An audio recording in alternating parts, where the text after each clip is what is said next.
Hey, Startup Nation.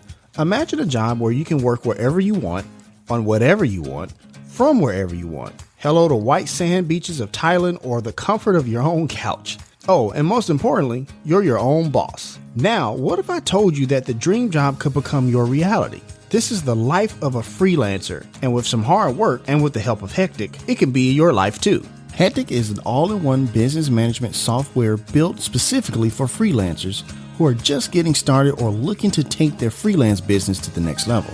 Hectic is everything a freelancer needs to get started, from an easy-to-use contracts and proposals builder to client management and project tracking to expenses and invoicing that features click-to-play technology that makes it quick and easy for freelancers to get paid. And we all want to get paid, Startup Nation. Built specifically for freelancers, Hectic is everything you need to get started. Visit gethecticapp.com/the startup life now to learn more and start for free.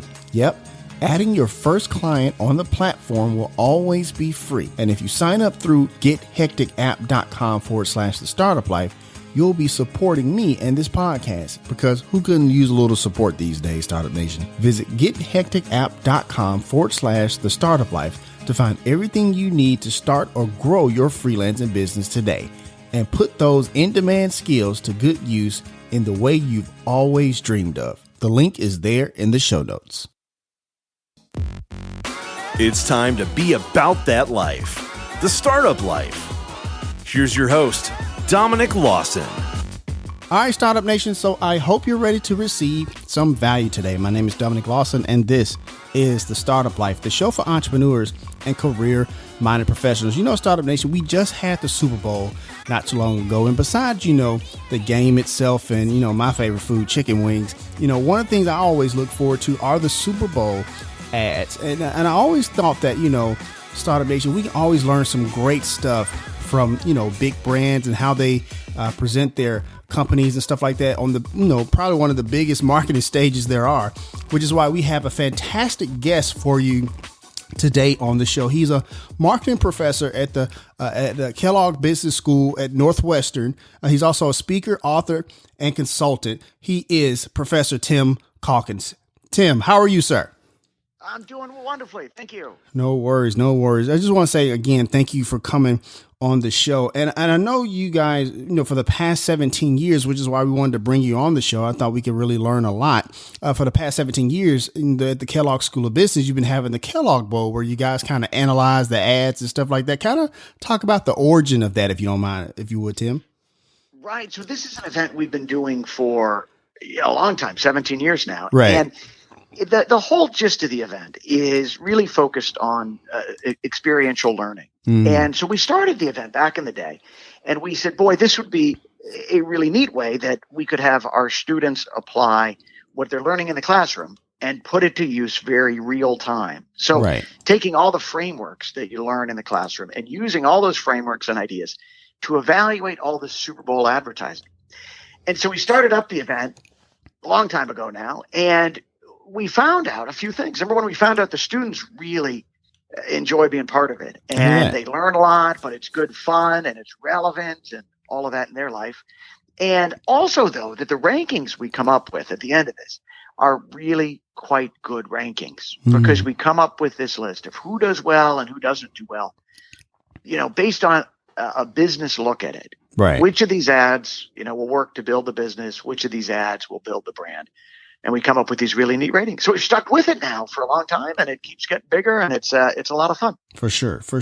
And, and I want to kind of ask you about, because we have the blog post here in Startup Nation. If you look on the show notes, we have a link to the findings of the Kellogg Bowl there. If you're listening to the replay on the podcast, the link is there in the show notes for easy access. And before we kind of get into some of the ads, Tim, I want to ask you about, some of the ways you kind of use to analyze the ads and stuff like that, including the acronym ad plan, which I thought was interesting as well. Kind of talk about that a little bit, if you don't mind. So the framework we use to evaluate, these spots, it's all based on research and real learning about communication. Right. And it's called ad plan. And what that really stands for is 6 different things. And I can run through them real quick. Sure. But And these apply for the Super Bowl, but they apply actually for any piece of communication that we're doing. And it's the same whether we're doing an email that we're going to send out, or whether we're doing a print ad, or whether we're doing a digital ad. Same things. This is what's got to work if the ad is really going to have an impact. So number one, the first thing, attention. So it's got to get your attention somehow or other. You got to notice it. It's got to grab you. There's so much clutter in the world. Right. If it's going to work, got to grab you. Number two, distinction. So it's got to be different. It's got to be unique. Otherwise, it blends in. And so even though somebody might notice it, it just blends into everything else, and it's not different enough to be really defined in people's minds. So it's got to be different, right? Third one is P. That's for positioning. And this is something we teach a lot. But positioning is this idea that behind any brand or product, there's a target market, there's a frame of reference, and there's a benefit. Those are really the three most important parts. So you're for whatever you're selling, you're going after a particular group of people. Can't go after everybody. It's a certain thing, frame of reference. Like, what is it? You have to know what it is before you know why you might buy it. And then there's got to be a benefit. Here's the reason why you should buy this product or buy this service. So that's positioning. And you want that to come across in a piece of communication. Linkage, this is a big one. This is the link between the brand and the creative.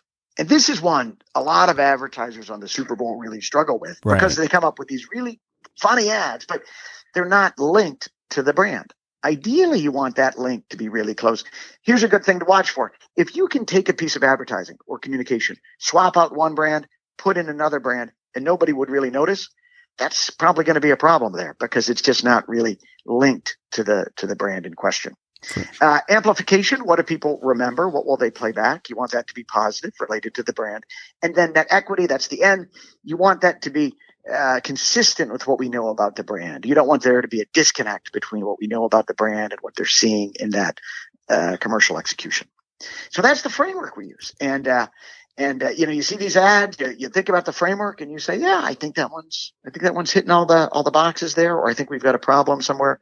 And it leads you to, I think, a pretty assessment of how these bots work. For sure. And it's funny you mentioned the L for linkage, because it seemed, when I go through the blog post, it seemed like that was a big one. And when you explain what that means, it makes sense, because there's been plenty of times, like over the years, and you kind of highlight something for this year, like over the years, you see Super Bowl ads, like they're so artsy and they're so awesome or so funny. It's like, oh, what am I supposed to buy again? So no, I know exactly what you mean there. You see it a lot on the Super Bowl, right? Because on the Super Bowl in particular, these advertisers work hard to come up with creative ideas that are funny and really catch your attention, but then they struggle when they think about linkage. You might remember one. There was one Super Bowl ad a number of years ago that ran. It's one of my favorites. I don't think it was a great ad, but it was just really funny, and it featured these cat herders and these folks who were riding in the out west, but instead of herding cattle, they were herding a bunch of cats. And it was just a really funny commercial about herding cats. But of course, it wasn't clear at all what brand that was for. They were just, using that joke about trying to herd a bunch of cats. Right. And they end up with a really funny spot. But even now you're like, well, who was that for? I remember the cats, but right. Nothing. And that's not a good sign. Absolutely. So if we would just let's kind of go through these, just a few of them, because I don't want to take up too much of your time here. But you gave them all grades. Well, the panel gave them all grades. And the first one I wanted to ask you about, which seems like it took the top spot, was the Cheeto ad with Ashton Kutcher, Mila Kunis, and the singer Shaggy. Kind of talk about that one, and what was the thinking behind giving it a grade? That was the number one spot from our panel this year. And the other things, I don't even get to grade these things. Got you. This is purely the students. But I think they were, I can understand this, and I can see how it scored high, and I think that's probably the right grade for it. The thing about that Cheeto spot is that the branding is really clear. You know who that's for, and the linkage is just spot on. You really can't swap in a different brand for that spot.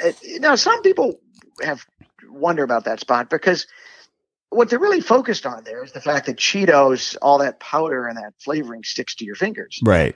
Sort of a mess. And you could say that what they're really doing is highlighting a negative. And isn't that a strange way to market a product? Right. But I think it still works because I think what happens with Cheetos, that's very distinctive. But also, I think when people are eating Cheetos, they say, you know what? Yeah, this is going to be a bit of a mess, but they're just that good. Right. And it's worth it. So that spot gets your attention. Good distinction, great linkage. You get the positioning.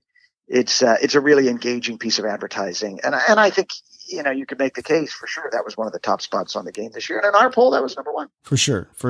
And the second one I want to ask you about is the Doritos spot with Matthew McConaughey. Kind of talk about that one, but also, if you don't mind, kind of talk about, it seems like Matthew McConaughey moves product for some reason. I've been seeing him in like the Lincoln ad and like he's like selling liquor now, kind of talk about those two things if you don't mind, Professor C. Yeah. So the Dorito spot, again, same company. I mean, this is PepsiCo, this Right. is Frito-Lay. And, they know how to make these Super Bowl ads. Mm-hmm. So the McConaughey spot, that was the one he was flat and then he puffed up at the end. And sort of a simple idea to dramatize this puffy Doritos product they're introducing. But it was well executed. It really got your attention. And then by the end of it, they linked it back to the product. I don't think it was a strong spot. Only because I don't think that Doritos was as front and center throughout the whole thing. Gotcha. It was so much about he was flat. Right. It was pretty funny, though. How'd you get here in the fax machine? Right. It was a pretty funny spot. I think it worked well.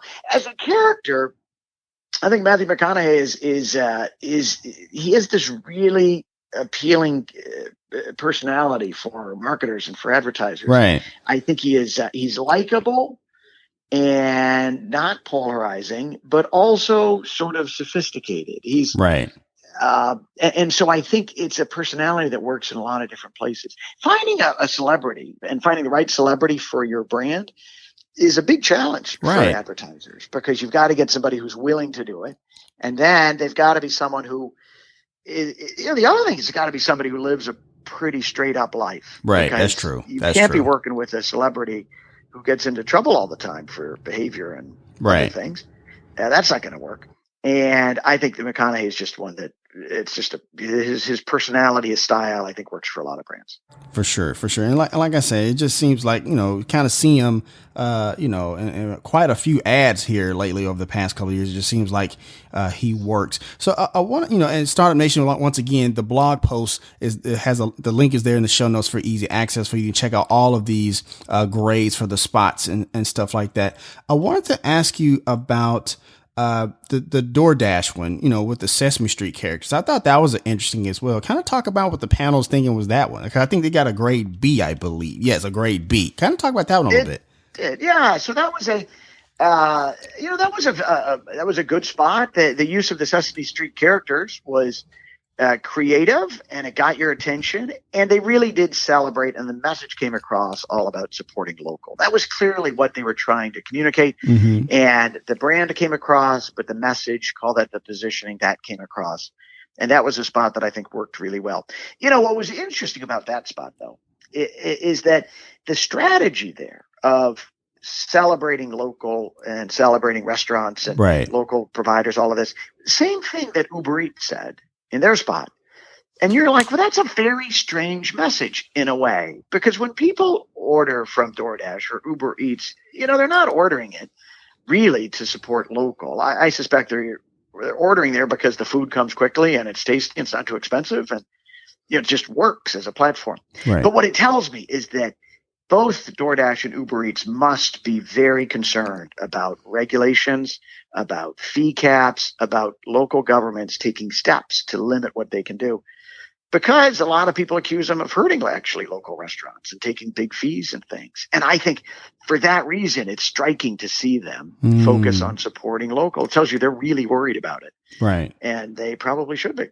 Right, for sure. Now, I thought that was interesting, and I saw that in your report. I was going to ask you that. You beat me to it, but I appreciate you highlighting because I thought that was interesting observation as well. There was also the GM ad as well with Will Ferrell was extremely funny and stuff like that. But, I was listening to, you were on your brother's show, which is kind of, Jeff Calkins show and stuff like that. And you were talking about how GM seems like to be making this shift between not necessarily highlighting the brands, but like the overall company itself. Is that like something that's new that's happening with brands like that? Is it just GM? Kind of talk about that a little bit, if you don't mind. So the GM spot, and by the way, that was a really funny spot. Absolutely. That was Will Ferrell at his best, and he's in he's in Sweden and stuff. I mean, the whole thing was just a really funny spot. But that branding decision was really an interesting one. So General Motors historically has been a classic house of brands. Right. So, there's the parent company, but then nobody really cares about the parent company. People buy the nameplates, and they buy Chevrolet, or they buy GMC, or they buy Cadillac. That's the brands they know and they care about. Most people, they don't really know where a lot of these brands come from. Right. Who owns them? If you were to say, a given brand, like who owns that brand? Like, I don't know. But so General Motors over the years has not spent much supporting General Motors as a brand.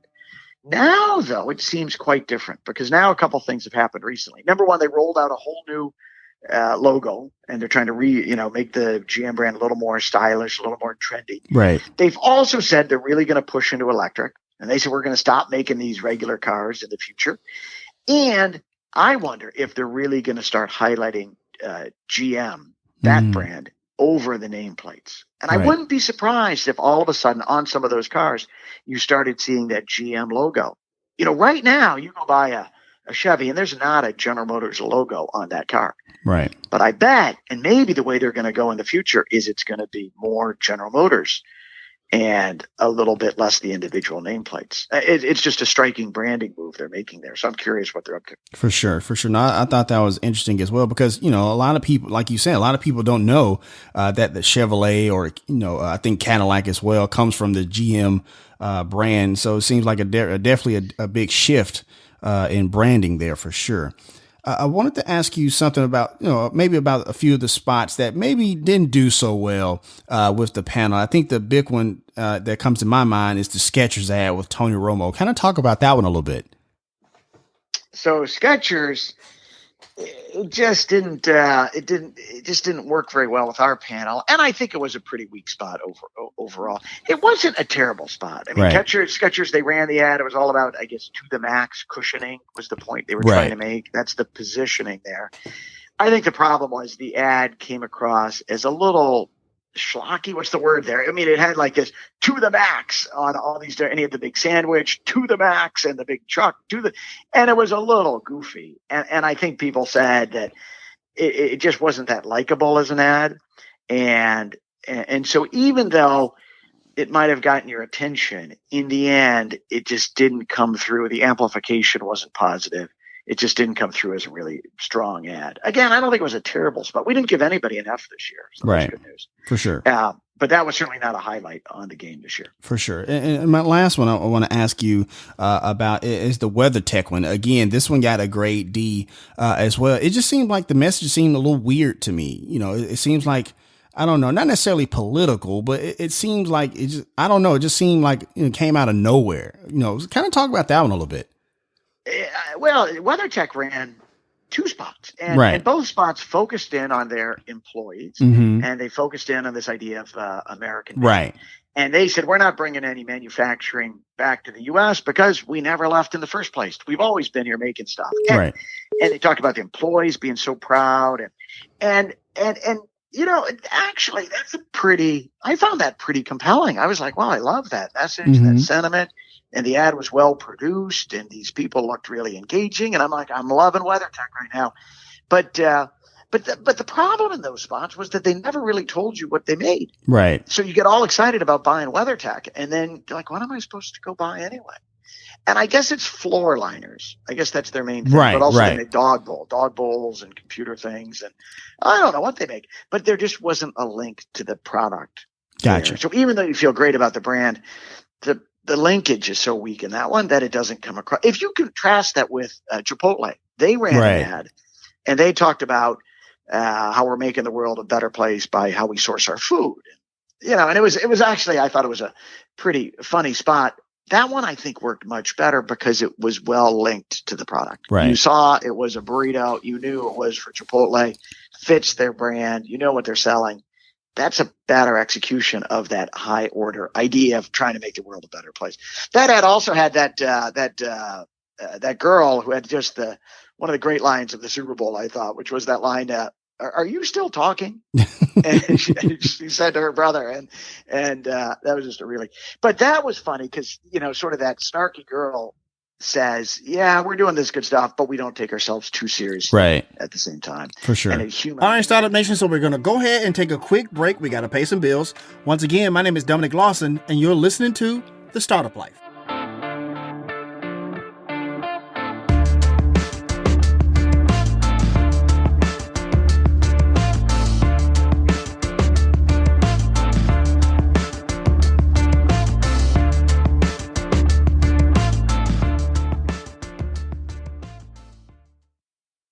Hey, Startup Nation. I think we can all agree that 2020 was more or less a dumpster fire, right? I mean, come on. On top of surviving a worldwide pandemic, good friends and family of mine lost their jobs, had their hours cut, or went out of business altogether.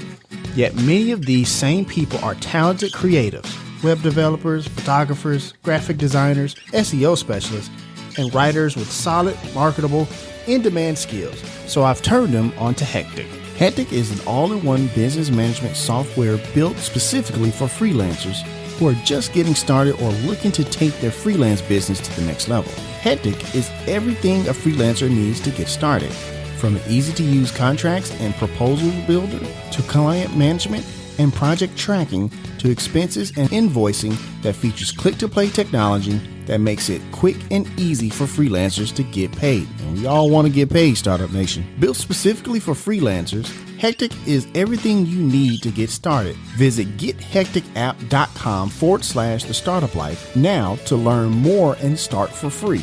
Yep.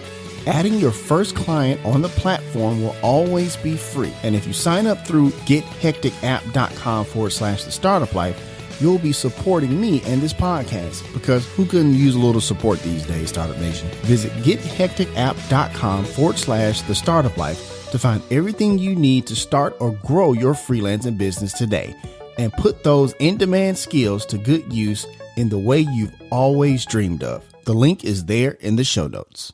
All right, Startup Nation, welcome back as we continue our conversation with today's guest here on The Startup Life. And once again, Startup Nation, we're talking to Professor Tim Calkins, who's a professor at the Kellogg School of Management at Northwestern. Make sure I get that right this time. We have the link to this blog post where he's talking about the Super Bowl ads there in the show notes for easy access if you listen to the replay on the podcast. I want to ask you about an ad from back in the day a little bit, and just kind of get your opinion on it, because I was listening to a podcast a while back. Do you remember the Dan and Dave ads, like the Reebok ad from like the early 90s at all? I do. Yeah. I was curious about that, because like that wasn't necessarily I guess it technically was like 4 different spots, but it seemed like a continuous type of commercial between 4 different parts of the game. How would you grade that one today, if you don't mind me asking? Because I always thought as a kid it was a very fascinating ad. I didn't know who Dan and Dave was before those ads, but I found myself rooting for both of them in the Olympics that year. So kind of talk about that ad a little bit, if you don't mind. So I think, if I recall back now, and I'm reaching back in my mind. Sorry, I know it's from like 92. I'm sorry. No, but I think those ads, what they were very good at is that they got your attention. Right. And they were different. So if you were working with the framework here, you would give them high scores for attention and distinction, maybe even positioning to some degree. Gotcha. The question that I have about that, as I look back on it, is around linkage. And I wonder if Reebok was really linked and connected to that. The challenge with celebrities sometimes is that the celebrities can overwhelm the message. Right. And so the celebrity comes across more so than, the product message behind it. It's a little bit like, if you might remember this one, the Terry Tate office linebacker. I do. Yeah. And that just the funniest. I mean, that's just an Right. amazing piece of film. A super funny piece of advertising. But my gosh, if you can remember who that's for, that's a real accomplishment because there was just no linkage. That was just a super funny piece of film. But you could have put any brand at the end of that, and it wouldn't have mattered. Right. Still a funny piece of film, but just not a particularly effective piece of advertising. Absolutely. Absolutely. Thank you for sharing and indulging me there a little bit. I want to transition here a little bit because, as you engage with your students and you're teaching the next, executives of corporate America there at Northwestern and stuff like that. And we just had 2020, which was kind of let's just say a year for the record books for sure. Definitely a difficult year. And a lot like how 2008 rewrote business textbooks and stuff like that. In your opinion, what would be the narrative in business textbooks moving forward about 2020, in your opinion? I think the big learnings out of 2020, I think the biggest ones will be about the importance of, I think, two things.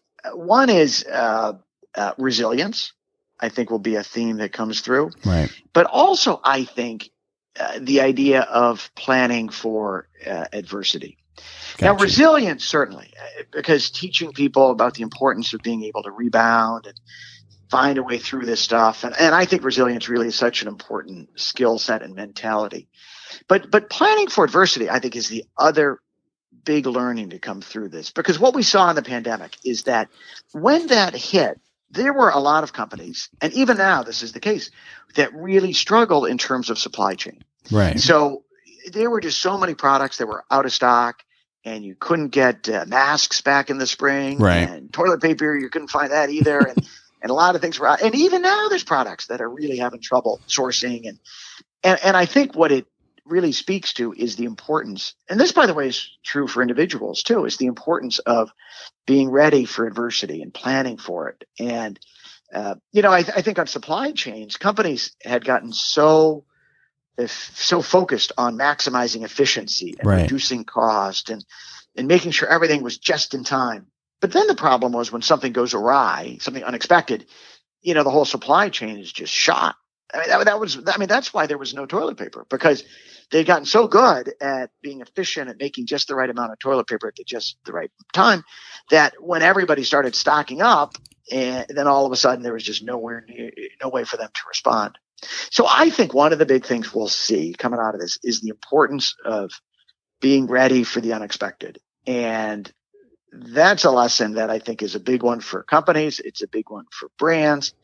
It's a big one for individuals. For sure. Because we all have to be ready for things, and we can't assume that tomorrow's going to be a sunny day. We've got to be ready for the bumps, because the bumps will come, and we just got to think about how we're going to handle them. For sure. It's funny you mentioned that, because we recently, last year, we had David Cote, former CEO of Honeywell, on the show, and he talked about that very thing, that resilience and planning for adversity. And he also talked about being able to, when you're in a crisis, not only to think about how to get out of the crisis now, but think about how you're going to look after the fact, after the crisis. What do you want to be known as after the fact? And I imagine you do that a lot with your students. Do you ever talk to your students about when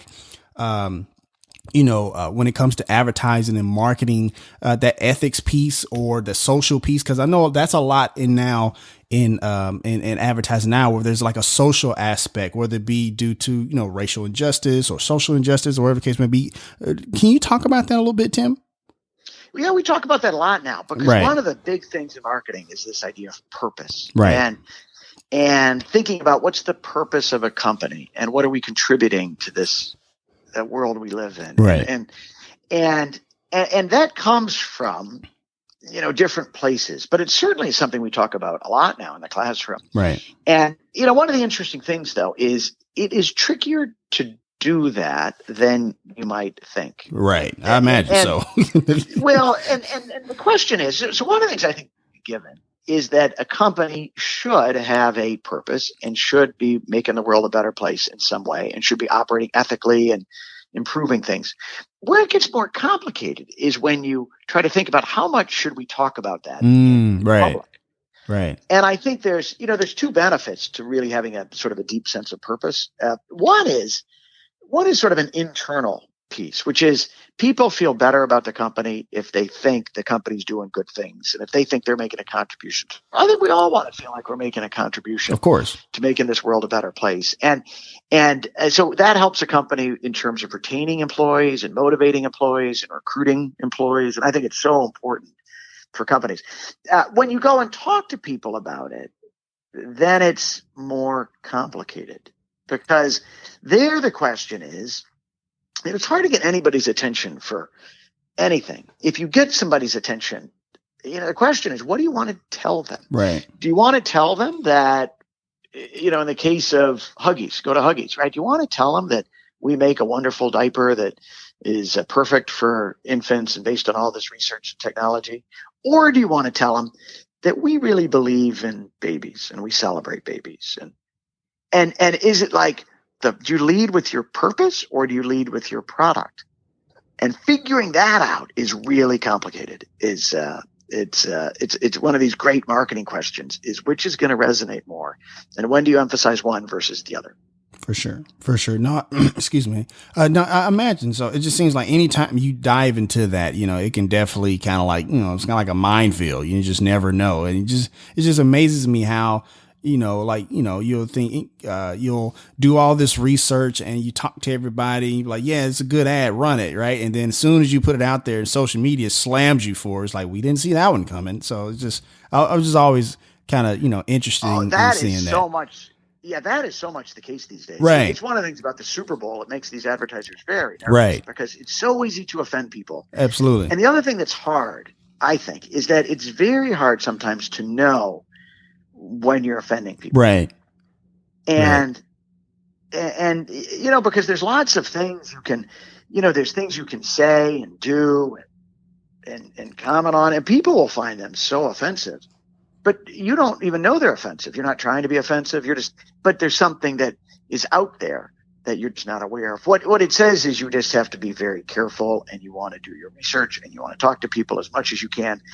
Before you put something out there to a big audience, you want to check it as much as you're never going to take away that whole risk, because you'll never know everything that can be interpreted in different ways. Right. But you really want to test it. That's one of the things I advise anybody on the Super Bowl. And if you haven't tested your ad before you go put it on the Super Bowl, you are a crazy person. Right. Well, let me ask you this, a quick follow-up, if you don't mind. Let's say you test it and you get the green light, and then all of a sudden you put it out there, and like I said, Twitter slams it, Facebook slams it, or whatever the case may be. Is the only option to just pull the ad? Are there other options besides just pulling the ad, or is it just depends on what that particular ad is? Well, it depends what the accusation is. Right. I think. Right. So, okay.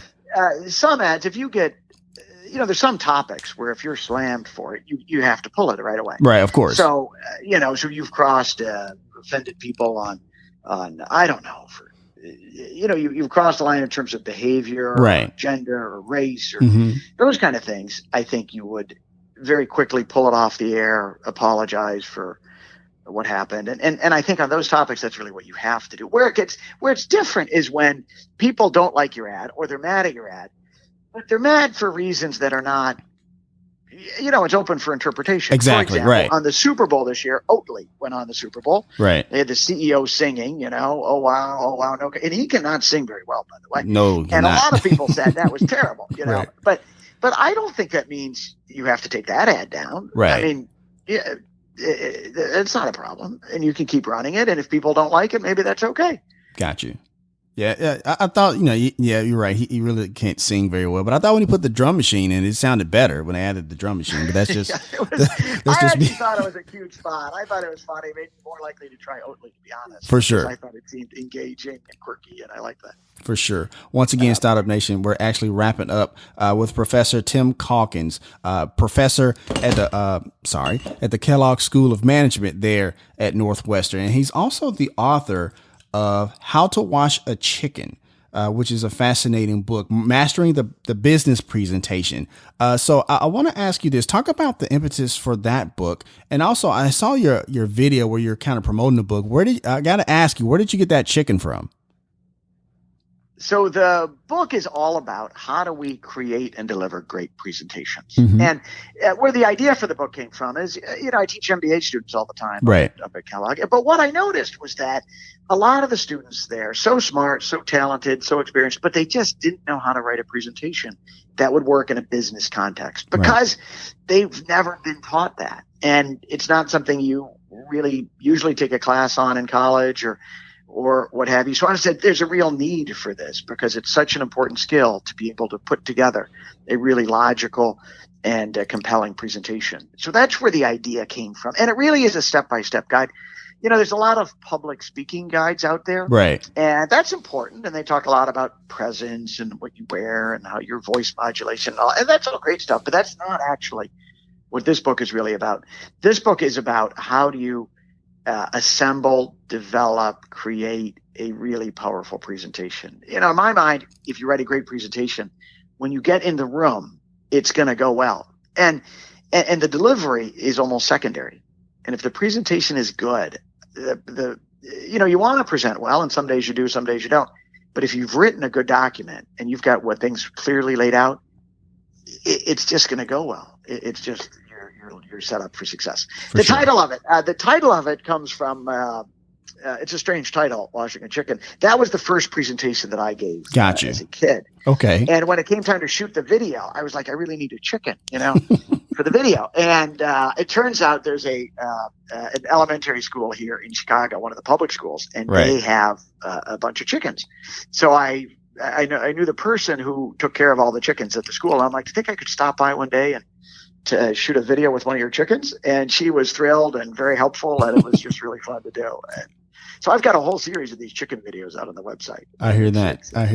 And we have the link there, Startup Nation, if you want to purchase how to wash a chicken there in the show notes for easy access. I want to ask you really quickly about one of your chapters. When we talk about the business presentation, we talk about things like, the setup and the close, but you have a chapter in there called the pre-sale. Kind of talk about that, because I think that's a very important point in the book. Well, it's something people often don't spend enough time on when you think about a business presentation. When you're doing a business presentation, if you want it to go well, the simplest thing you can do is that before you actually get to the meeting, you go around and you meet with people ahead of time. Right. And if the head of sales is going to be in the meeting, you meet with the head of sales before. And you say, when you meet with them, you say, I'm just working on this presentation and I've just got a rough draft here, just my initial thoughts. And I'd love to get your input because you are so smart and talented and gifted. And I know you got some great ideas, things I should be thinking about. Can I take you through this? And then you walk through it, and when you do that, a couple of things happen. Number one, your argument gets a lot stronger because they'll bring up things you maybe haven't thought of or other people you should talk to, but it makes your argument a lot stronger. The other thing you do is you get people on board, and by taking the person through it ahead of time, they're already supportive of the recommendation. So then you actually get into your presentation. You get into this big meeting, really important moment for you. But you look around the room and you're like, I've met with her and I've met with her and I've met with him. And I know they're all on board. And I know, this is going to go fine, isn't it? Because they already know what I'm presenting and they already support it. The other thing is that if somebody doesn't support it, you know that too. And you're like, okay. And now I know, Bob is not going to support this recommendation. And I know he's not going to support it. And but that's good though, and I'm ready for it, and I know his concerns, and I can respond to his concerns. If you don't know where you stand, it's much harder. One thing on pre-selling, one other thing, a lot of people say that you can't, if you're presenting to some important person, the CEO or the senior vice president or something, they're not going to meet with you ahead of time because they're so busy, and that is true. Yeah, and I think that's right. You're not going to get to that person, and probably right. But what who you can get to are all the people who report up. To that person. You can get to their staff. Not only can you get to them, they want to see it ahead of time because when they get in the meeting, they want to appear smart and they want to appear thoughtful and they want to know what you're presenting before you get in there. So it's very easy to get to them. Ideally, you go into a meeting, get 6 people who are sitting there you're presenting to, or on a Zoom call these days. I don't care. But, there's the one senior person, but the other 5, you've met with them. They're going to support it. Whichever way the senior person looks, they're going to see somebody who supports this recommendation. And then it's just going to go well. You're going to present with confidence. You're going to make a good recommendation. It's going to go forward. You're set up for success. For sure. For sure. Thank you for sharing that. And Startup Nation, if you want to keep up with everything Professor Tim Calkins is doing, make sure you go to timcalkins.com. We have that link there in the show notes for easy access if you're listening to the replay on the podcast. And before I ask the last question, I just want to say thank you so much again, Professor C, for coming on the show and sharing your insight on Super Bowl ads and the next steps as we move forward in 2021 with, branding our business and sharing the marketing and the storytelling of our businesses. But now I'm just actually going to turn the microphone over to you. With everything going on, Professor C, there's a lot of negativity going around and stuff like that, and people just want to feel a little bit uplifted. If you would just kind of leave us with some words of encouragement today, if you don't mind. Oh, I'd be happy to. I think it is such a crazy time right now in the world, and I think that is true in so many different ways. Right. But I think what's encouraging in the world, I think, is number one, is that we can get through things. And what's amazing to me is how we've gone through just a terrible stretch. And yet, by and large, we are still moving forward. We're still doing things. We're still working. The kids are still learning. We're still making headway, which speaks to our innate resilience and our flexibility. And in a way, if we can navigate this stretch, then we can navigate pretty much anything.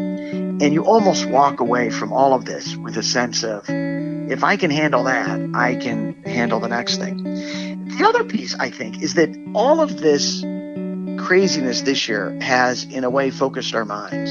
And I think it's simplified our lives. And in that, I think it has been, in some ways, a positive, because it gets us focused on what really matters. And some of the things that don't matter, the latest party or this and that and this and that, you realize that what's really important maybe isn't that. What really important is family and our close friends and the activities we really care about. And I think the simplicity maybe that comes out of it is, in the end, going to be something that's a positive. I suspect a couple of years from now, we'll look back on this time and we'll say, wow, that was such a remarkable time, and there were some things that I miss about it. Right.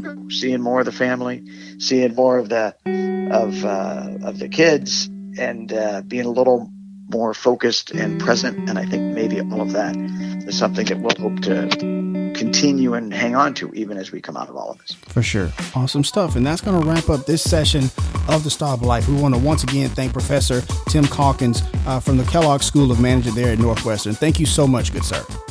Well, thank you. It was really a pleasure. Oh, no worries. And as always, Startup Nation, if you have an idea, be about that life, The Startup Life. If you want to let us know what you think about our show, have an idea for a show topic, or would like to advertise on our show, send us a message on the Startup Life Podcast Facebook page. And while you are there, like and follow our page as well. It's a great way for us to engage with you, Startup Nation, and really grow our community. The link is there in the show notes. Subscribe to the show as it can be heard on Apple Podcasts, Google Play, Stitcher Radio, Spotify, or even on your Facebook timeline or any other platform you like to get your podcast. If you are listening on Apple Podcasts and you find our content valuable, please give us a 5-star rating, as it will help us climb the charts and help more people find our show. You can also listen to the show on the Startup Life Podcast new website. There you will find the all-new Startup blog, where I write on many topics that are interesting and helpful to you on your path to entrepreneurship. And hey, if you have an idea, be about that life, the Startup Life.